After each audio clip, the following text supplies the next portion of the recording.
Hello, everybody, and welcome back to the Mindful Matters podcast. I'm your host and the founder, Shirvain Bhutani, and today we are going to be talking about the transition to electric vehicles in the United States. So stay tuned.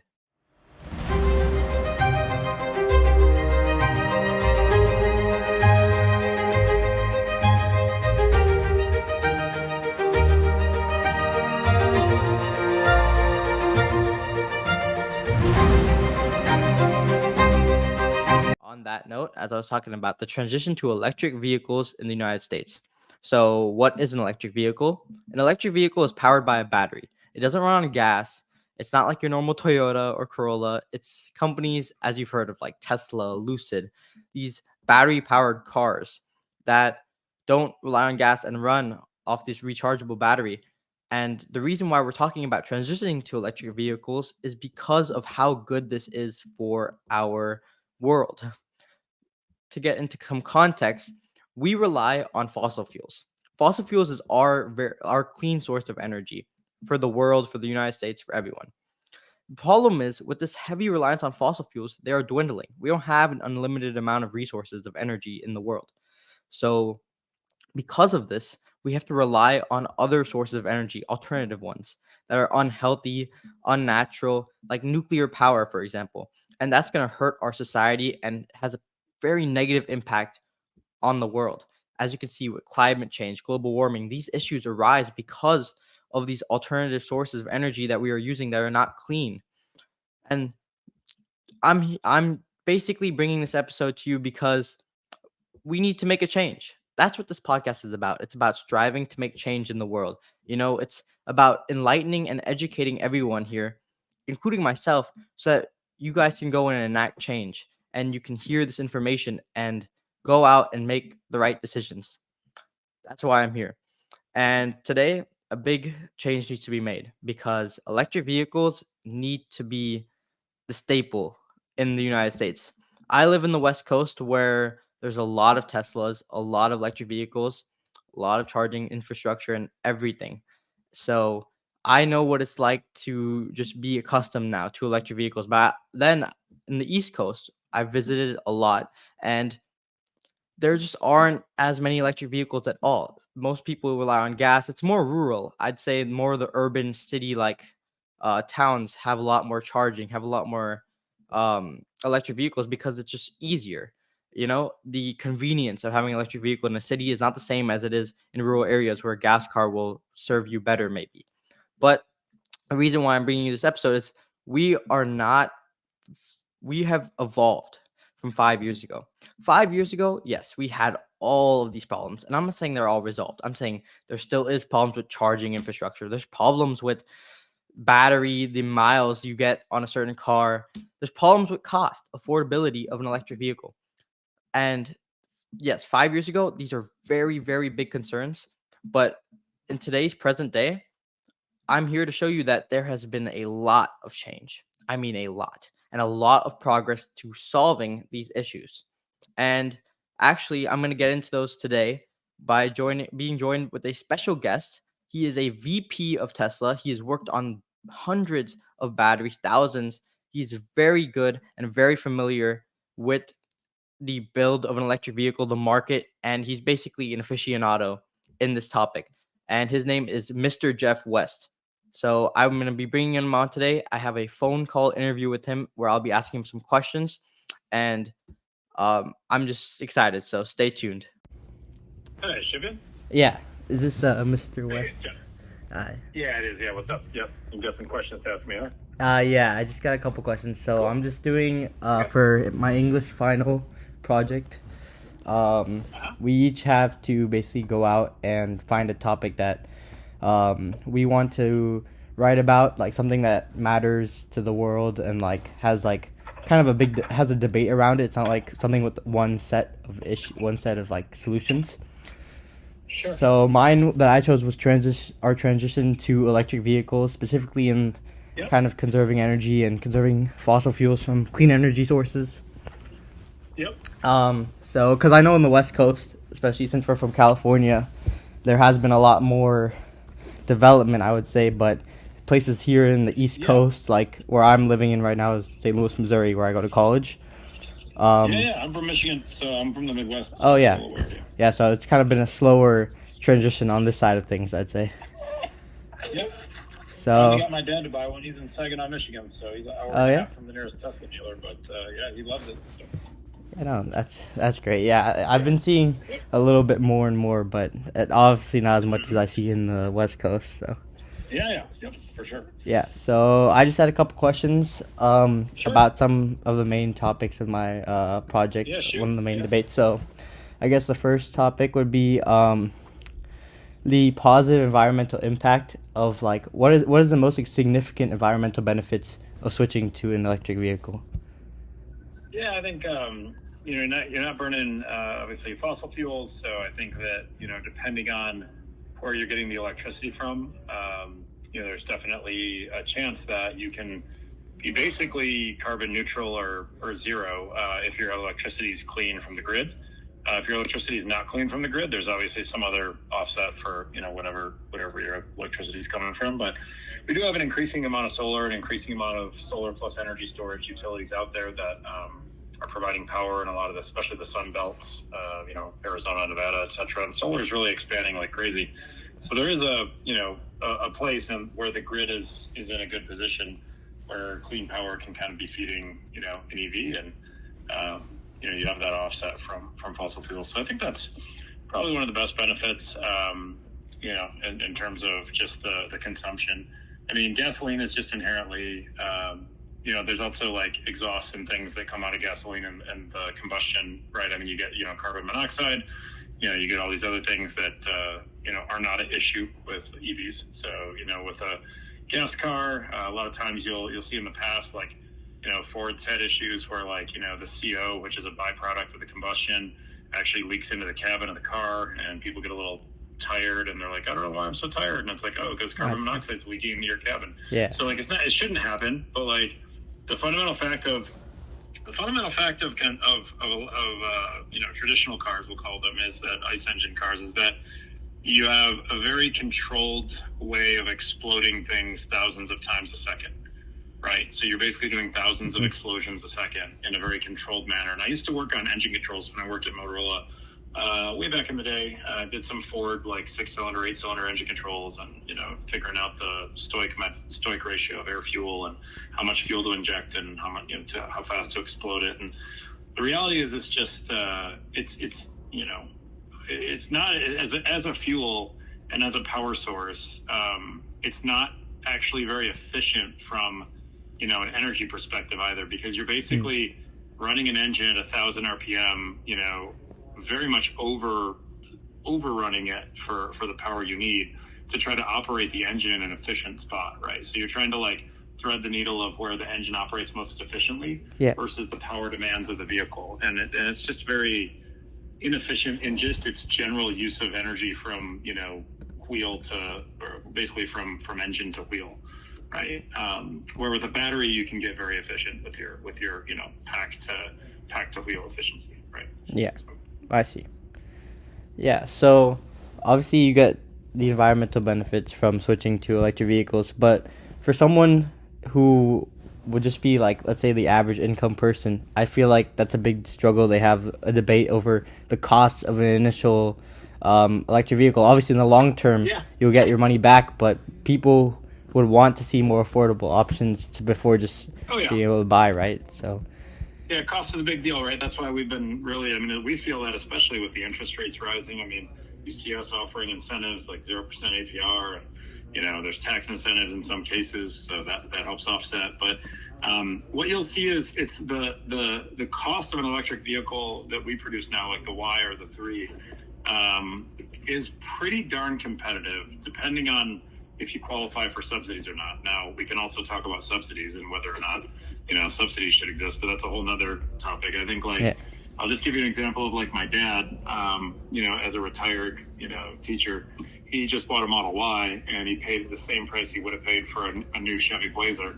And this is a guy that bought a Chevy Blazer every year of his life for the last, 8 years. And, every 3 years he'd turn it in and get a new one. Then he started looking at the cost equation, and he said, okay, I can get a Model Y for less than I would pay for a Blazer. Yes, he's getting some incentives because of income thresholds and things. And then he looked at the cost of the Model Y to operate, and he found that he pays, guess how much he pays to charge his Model Y to get 300 miles in Michigan, like middle of like the thumb Michigan. So it cost him $4 for 300 miles. Oh wow, really? So yeah, $4. Now in California, we're all jaded because God, our electricity costs are through the roof, and the gas costs are triple what they are in any other state. But it's actually cheaper for him to go 300 miles than if you bought a Chevy Blazer, which is also more. So his car's cheaper out of the door, and his fueling cost day to day is cheaper. And he lives in the middle of like the thumb of Michigan, so he's not like in any crazy like metropolitan area. He's in an urban. He's not in an urban area. It's more rural. No, it's rural. It's farming. It's Saginaw, Michigan. I mean, it's Draymond Green's hometown, famously, I guess. But it's farming. It's small 50,000 person town, and he got his Model Y in Ann Arbor. Took delivery there, and he's got a service center there if he needs it. But our goal at Tesla is to make cars that don't need servicing, and then the cost equation is a variable equation depending on where you live, your electricity costs, subsidies you qualify for, if there are or aren't subsidies. But depending on how all those things stack up, you can often end up in a cheaper situation with an EV than with a gas car, which is an interesting, dynamic. Yeah, no, I definitely can understand that. I know that things have definitely changed from when EVs first came out back a couple years ago, and the things have been changing. How do you think the the maintenance and operating costs of an EV over the long term compare? Yeah. So the traditional thing we've always said is that the operating costs should be lower because you don't have things like oil changes and all that. Brake pads hardly get used because you use regen braking. So there's definitely a cost advantage there. I would say at the cost advantage though, there's a metric called total cost of ownership, which Edmunds tracks pretty well, where they kind of calculate fuel cost on average for you driving this thing, and then number of repairs and oil changes and things. And so that's a pretty good metric. I like it. It's useful. You can actually look it up by any car. And if you want to do it, just look it up a total cost of ownership. It's called TCO metric. Look it up for like a Prius and a Model Y or whatever, and see how much of a bump they give it for repairs and everything. And typically it's repairs and service stuff is lower on EVs in general. So the goal is you never have to get your car serviced, right? But that's it depends on what happens to your car. Sometimes I think with collisions, we've had issues where we didn't used to have a lot of collision repair centers, from our service centers, but now we've started popping up collision repair centers as well. I mean, the thing about EV adoption, right, is I think Elon said this on a quarterly years ago. It turns out that we found out that people like to buy cars in areas where they have a store they can get it serviced at and where they have superchargers they can charge at. Mm-hmm. So it just turns out that that's one of the number one things to, barrier to entry. They want to be able to charge the thing, ideally in their home, also maybe at superchargers, and they want to be able to get their car fixed if it's broken, and they don't want to have to drive to 5 hours away to go get it serviced. So those tend to actually be the main reasons, barriers of entry. As soon as somebody feels comfortable with, they'll be able to charge it and they can get it serviced, they tend to be like, okay, well, it's fine. So. Yeah. No, that definitely makes sense. Speaking of charging, actually, I know another big talking point was infrastructure. I don't know exactly what steps Tesla has done for, like you said, I know your dad just bought one in a rural area in Missouri. Yeah, so and he's got a supercharger at the local Meijer if he wants to go use it, right? On average, how would you say in the U.S. is Tesla supercharging infrastructure? How many miles would you have to go to, charge up your Tesla, would you say?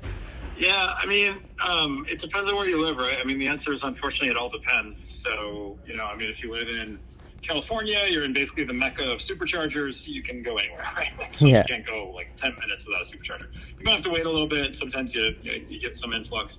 It depends on where you go. If you're what we try to do is make sure that all the highways are coded so that, we try to think about locations smartly. We want to make sure that because superchargers are really ideally they're for road trips. Now, an interesting dynamic that's happened over the years is some of our customers don't even have chargers at home anymore. They just buy the car, supercharge, that's it, right? So we're almost we're almost a lifeline or a utility to them because they have no other way of charging the car.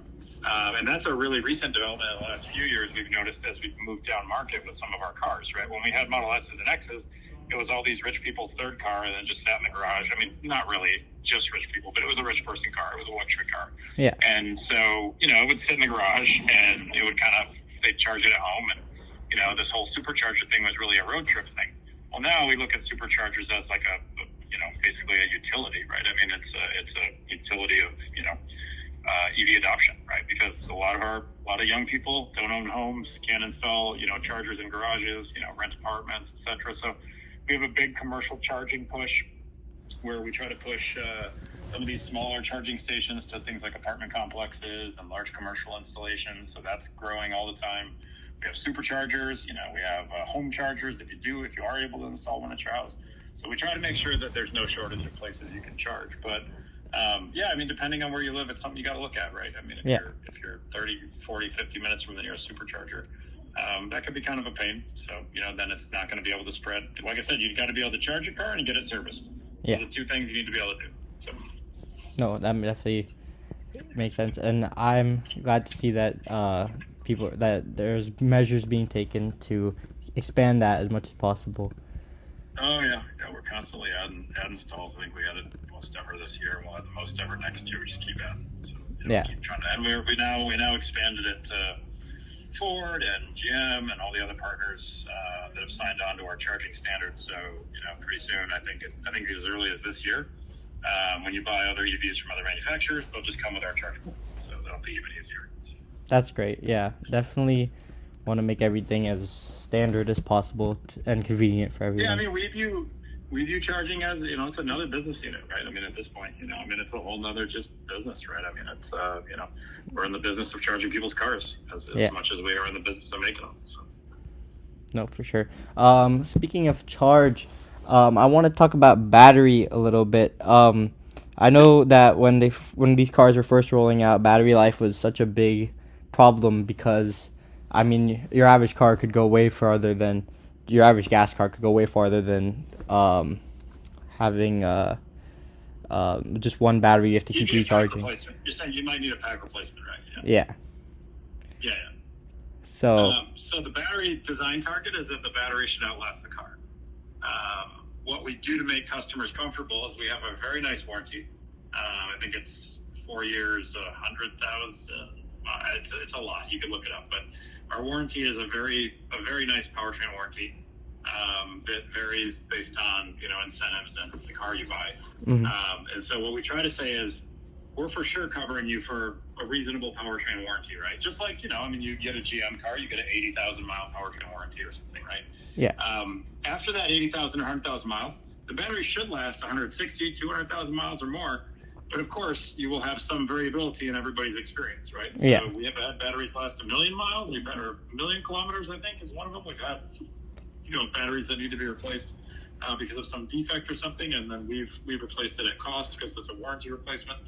And then we've had batteries that go anywhere in between, and there's a spectrum, right? I mean, but if you look at engines, I would just say that I don't think we're any different from engines in that regard. I mean, everybody knows a friend whose car's engine is completely gone downhill, and I would say given the labor rates for rebuilding engines these days and service parts and all those things, I don't think engines are a lot cheaper than replacement battery packs. I mean, they might still be a little cheaper, but we do have offerings where we offer service parts, so we do a lot of remanufacturing of battery packs.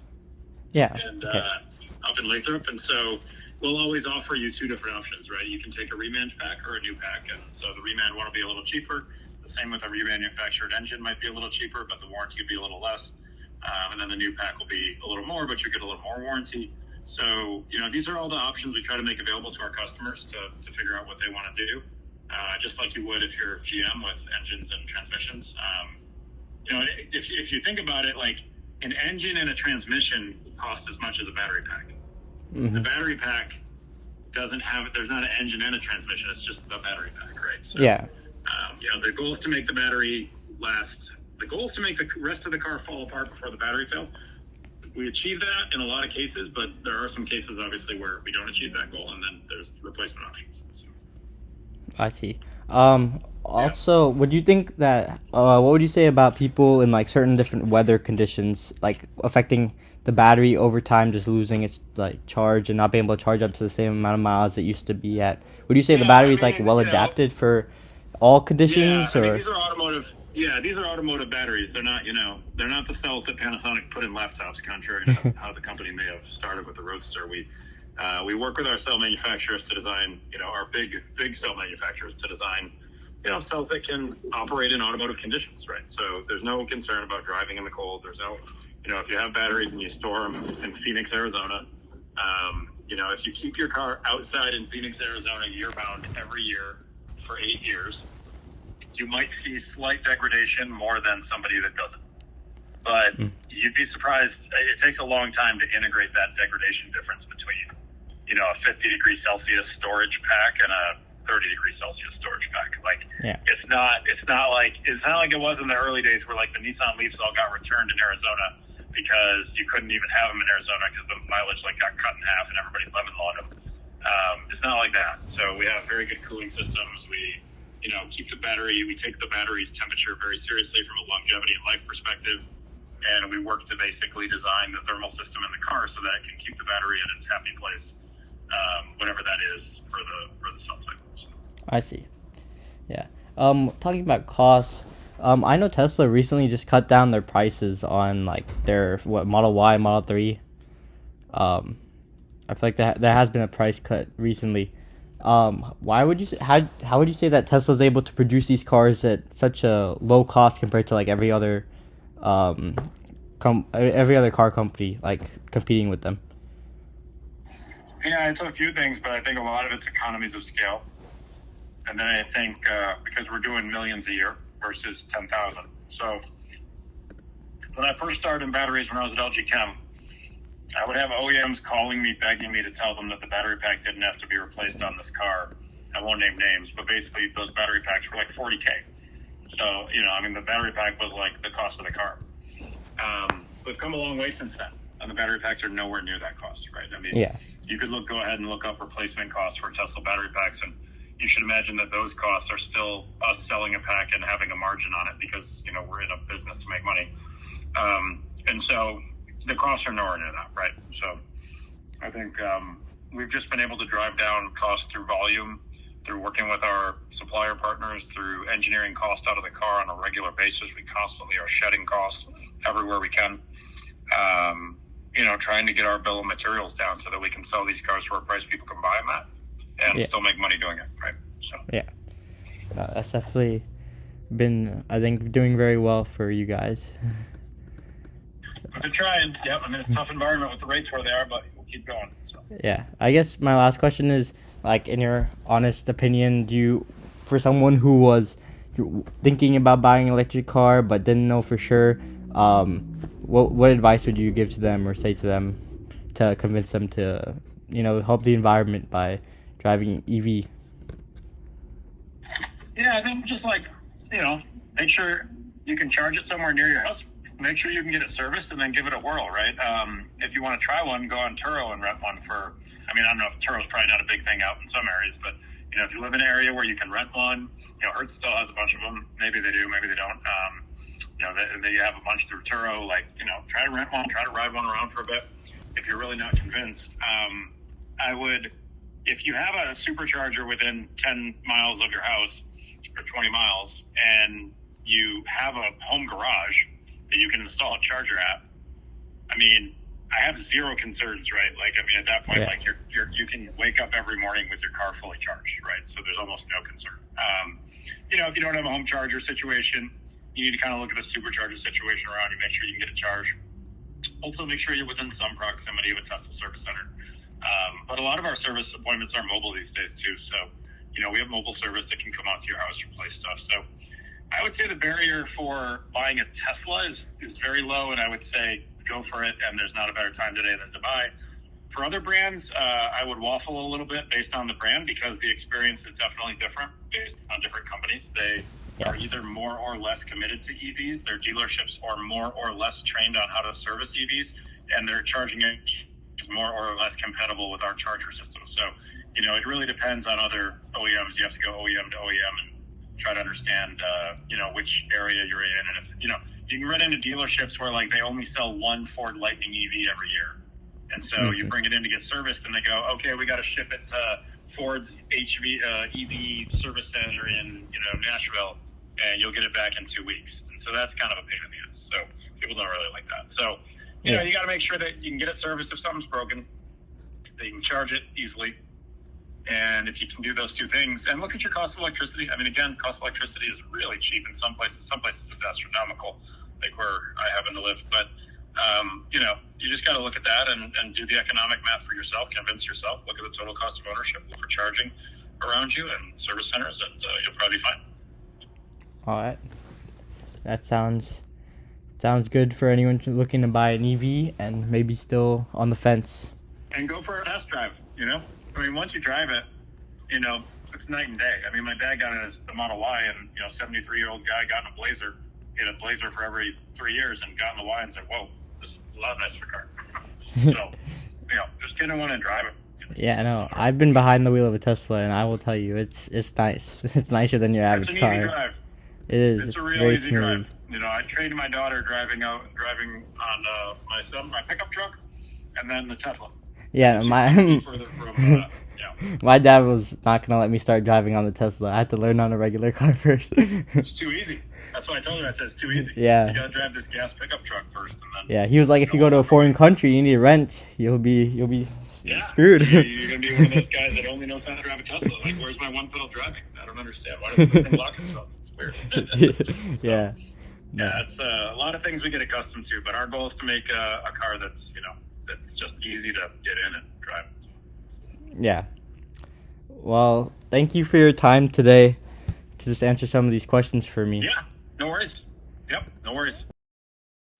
So as you guys saw, that was my interview with Mr. Jeff West, a VP of Tesla, who gave some very key information about some open-ended questions and debates that have still not been answered. As you can tell, there's still room for improvement. As you can see, those questions I answered, though, he had an answer for every single one of them. He had a solution that was being implemented by Tesla, by other electric vehicle companies, and we are progressing in the right direction. That's what I love about this is we are not where we are 5 years ago. We have progressed a very, very good amount from where we started. As you can see, we have more charging infrastructure. His dad lives out in a rural area in Michigan, and he doesn't have to travel far to get charging. It's not as hard as going to gas up your car anymore. There are a lot of charging infrastructure in the US now. And obviously there's some areas that need more development than others, but the thing is we're moving in the right direction. There is progress. Those questions that made people not even want to even consider buying an electric vehicle in 2016, 2014 are now being answered, and they are being problem solved. And now it's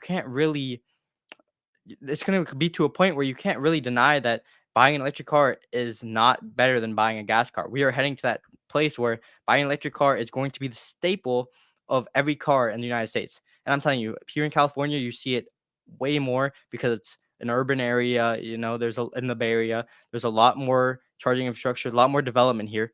And I believe that once it gets kickstarted even more in the East Coast, and it already has, once it even gets to that next level, you'll just see tons of electric vehicles all around.